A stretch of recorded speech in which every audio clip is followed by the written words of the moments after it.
Bonjour et bienvenue sur Pasteur du Dimanche. L'avenir nous inquiète, n'est-ce pas?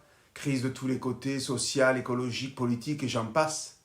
Il y a un personnage assez déroutant de la Bible que l'on appelle l'Ecclésiaste. Il est dit de lui qu'il est un sage et quand je relis ses écritures, ses écrits, je suis un peu déconcerté. Il nous dit le seul bonheur pour les êtres humains, c'est de manger, de boire et de profiter des résultats de leur travail. Et j'ai constaté que c'est Dieu qui donne ce bonheur.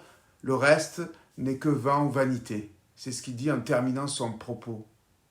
Mais si vous lisez bien la phrase, le bonheur ne vient pas du travail que nous produisons, ni de manger, ni de boire, mais le bonheur vient de Dieu.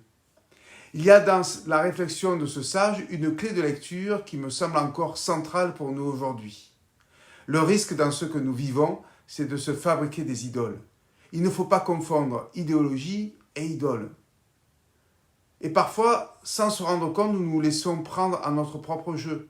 Nous les humains, nous sommes capables de faire des merveilles, de technologies, d'idées grandioses, mais aussi du pire dans la surconsommation, la pollution, des guerres, etc., etc. Pourquoi? Parce que nous faisons de nos idéologies des idoles et nous en oublions la source. C'est le bonheur de la vie. Ce que nous dit le sage l'Ecclésiaste, c'est que justement le bonheur et la vie ne se trouvent pas dans ce que nous produisons, nous construisons, mais que le bonheur et la vie nous sont donnés comme un cadeau.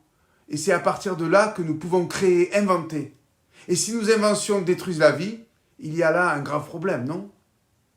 Quand nous parlons d'écologie, par exemple, de sauvegarde de la nature, ce n'est pas pour faire de la nature une idole ou un dieu écologie qu'il faudrait servir, non.